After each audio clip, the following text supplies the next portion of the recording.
Welcome to the Get Fit Guys, quick and dirty tips to get moving and shape up. My name is Brock Armstrong, and I'm the Get Fit Guy. You know what? You work hard to stay fit, and you'd like increased muscle definition to show for it. Well, in this episode, we're going to look at a strategy that prioritizes fat loss and maximizes muscle gain to get the results that you want. A few weeks ago, I received a voicemail on the Get Fit Guy hotline from a listener named Erin, and this is what she asked. Hi, Brock. My name's Erin. I've been listening to your podcast for a long time, and I find it really helpful. I'm a woman in, close to 50, and I've been working out with free weights, kettlebells, battle ropes pretty consistently for about 3 years. And I'm finding that it's like running to stay in place. I'm reasonably toned, but I never seem to be able to develop real muscle mass or definition. And I'm wondering if you could address this on your podcast. Like, what does a kind of fit person need to do, especially in middle life, to get more muscle mass and kind of go to the next level? Should I be taking a lot of protein? Should I be trying to lose a bunch of weight? My weight is actually quite normal, quite good. But if I want definition, do I have to get super skinny? Should I be increasing my weights by quite a bit? So I'm wondering, what should you do if you're reasonably fit, you want to take it to the next level, but you don't really know how? What are the most impactful things you can do in terms of muscle definition and gaining muscle mass when you're in midlife? Thank you for all you're doing. I really like your show. Take care. What Erin is really asking about is how to best change her body composition. Now, she said she's not that interested in losing body weight. She simply wants to shift the composition of her body from fat tissue to muscle tissue. Increasing muscle definition is really just a simple idea of increasing muscle mass and decreasing body fat, especially that fat between the skin and the muscle, called subcutaneous fat. Doing these two things in concert is what creates defined muscles that you can see. Now, while muscle definition isn't actually a measure of better fitness or health, I totally understand the desire to show off the hard work that you have done. And while I don't encourage anyone to lower their body fat to extremes, there is a healthy way to accomplish reasonable body fat loss and muscle mass increases. Now, I said that the idea behind building muscle definition was simple, but like many ideas, simple doesn't necessarily mean easy. Increasing your muscle definition requires some patience and something called periodization. Now, generally, periodization training is a way to keep an athlete from overtraining by deliberately moving them through periods of high and low intensities or volumes of training. But it can also refer to any deliberate division of training that leads to a specific outcome. Now, in this case, we're going to periodize the fat loss first and then concentrate on muscle gain. Again, sounds simple, right? And it is, in theory.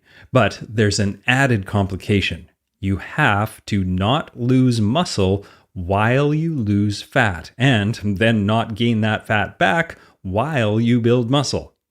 Now, you may have noticed that I mentioned that we put fat loss first, and that's for a reason. And let me explain the science behind that. In a landmark paper that was published in the American Journal of Clinical Nutrition, researchers compared the ability to gain muscle after eating a protein-dense meal in 3 distinct populations of people: healthy weight, overweight, and obese. Now, the researchers studied the people in all 3 groups and monitored some of the key muscle building biological factors. These were elements like skeletal muscle anabolic signaling, amino acid transporters, and myofibrillar protein synthesis, which are all gold standard markers of the body's ability to gain muscle.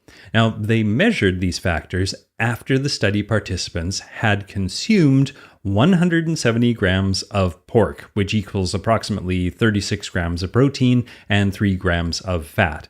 Now, what the researchers saw was that the overweight group showed a much lower ability to generate the biological activity that's necessary for muscle building in response to a protein-rich meal.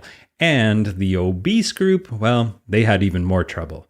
And the researchers concluded that there is a diminished myofibrillar protein synthetic response to the ingestion of protein-dense food in overweight and obese adults when compared with healthy weight controls.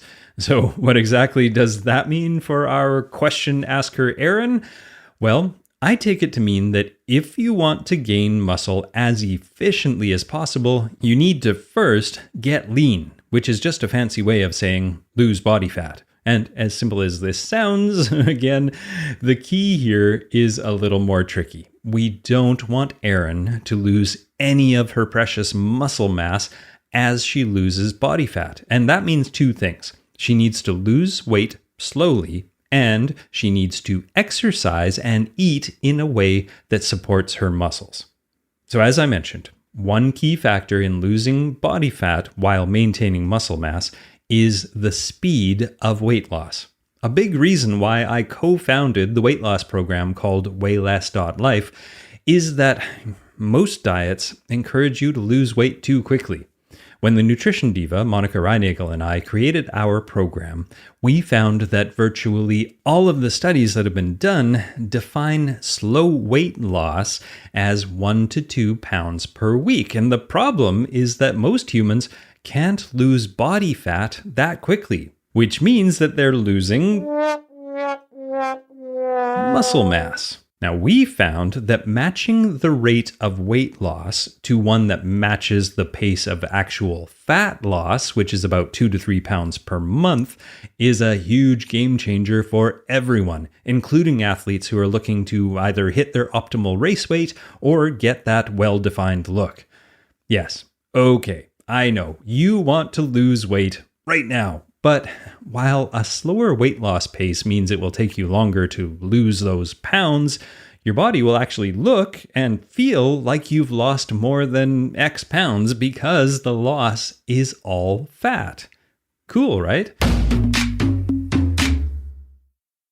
Now, I'm going to play you a clip from a podcast from my partner in the Weigh Less program, Monica Reinagel, the nutrition diva, called Diet Strategy to Lose Fat and Gain Muscle. Take it away, Monica.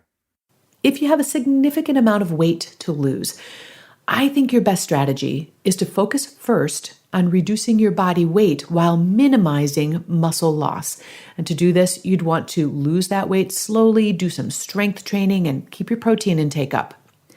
If or when you're within 5 or so pounds of your goal weight, you might want to focus more on improving your body composition. And to do this, you'd challenge your muscles while adjusting your food intake to keep your weight more or less steady. Again, incorporating high-quality protein into every meal can help build lean muscle tissue, and it may also help you with weight maintenance.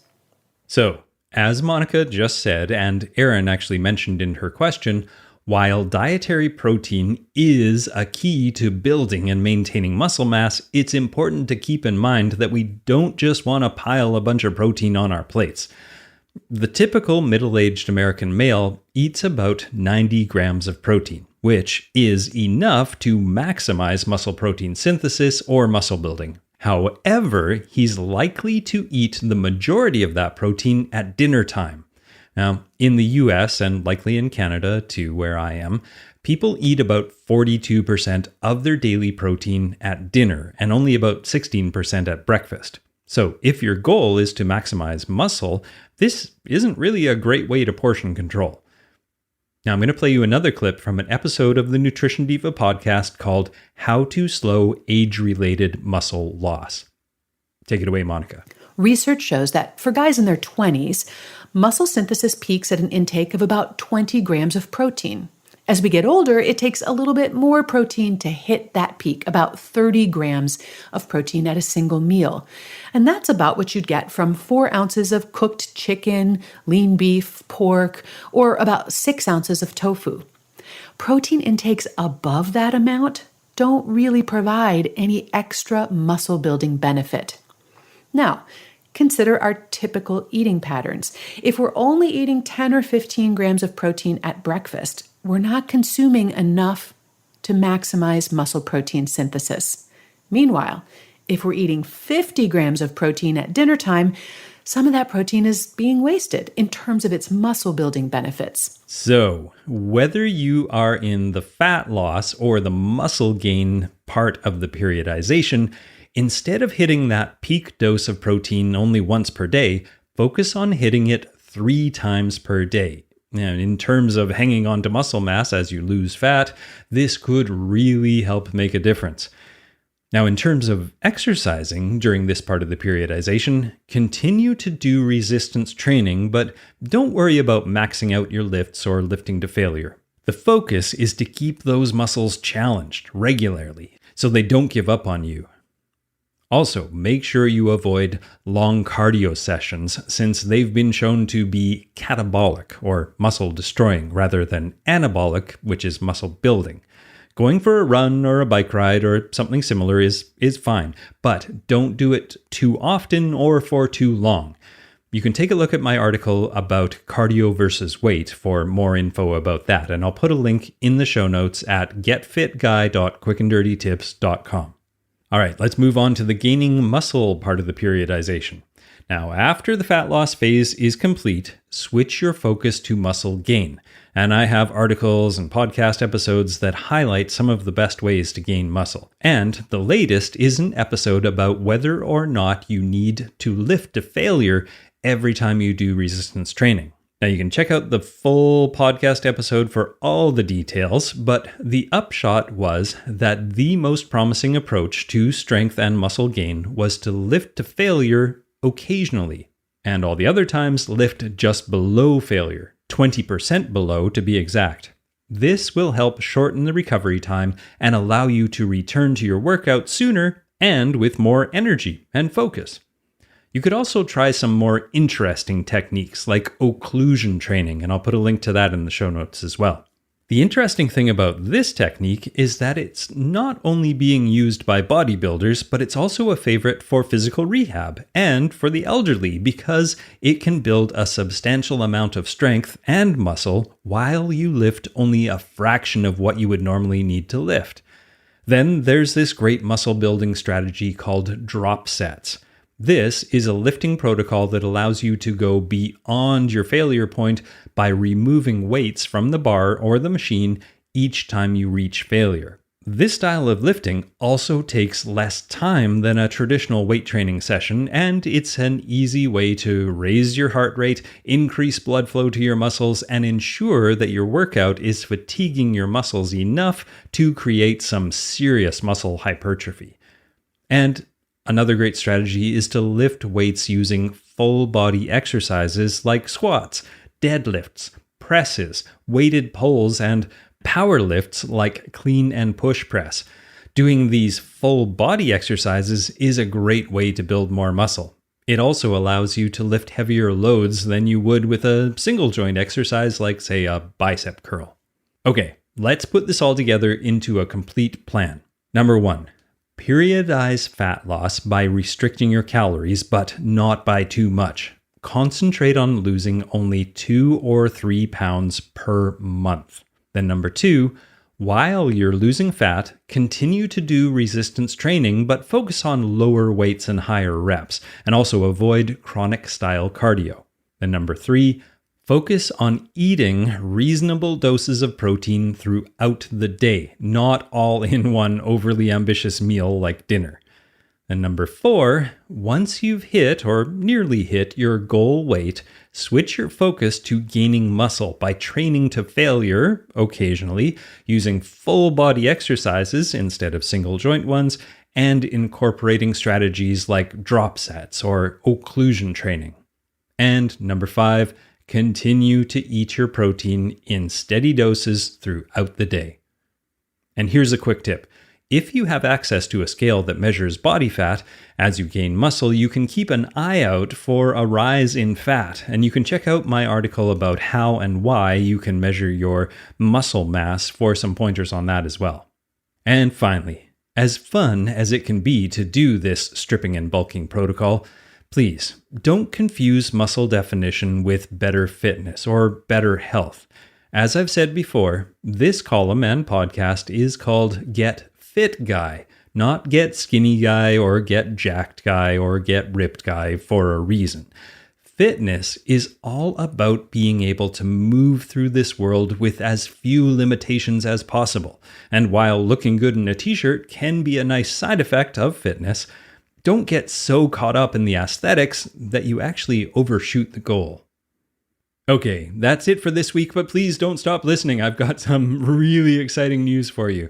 Monica Reinigal, that I talked about earlier, the nutrition diva, and I have started a brand new podcast, and it's called Change Academy. You can find it at changeacademypodcast.com. And in that podcast, you will learn how to create a healthy mindset, sustainable habits, and a lifestyle that you love, and, as we like to say, loves you back. Now, Monica and I are seasoned pros with decades, well, maybe hundreds of years of nutrition and fitness experience between us, and equal amounts of coaching experience. And together, in this podcast, we're turning the tricky business of behavior change into an approachable and even enjoyable project. So whatever your age or whatever your level or your goals, this podcast will help get you moving steadily towards success. So check out changeacademypodcast.com, a new podcast from myself and the nutrition diva, Monica Reinigal.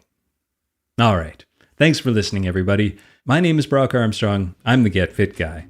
Asking you, what are you waiting for? Get out there and get defined.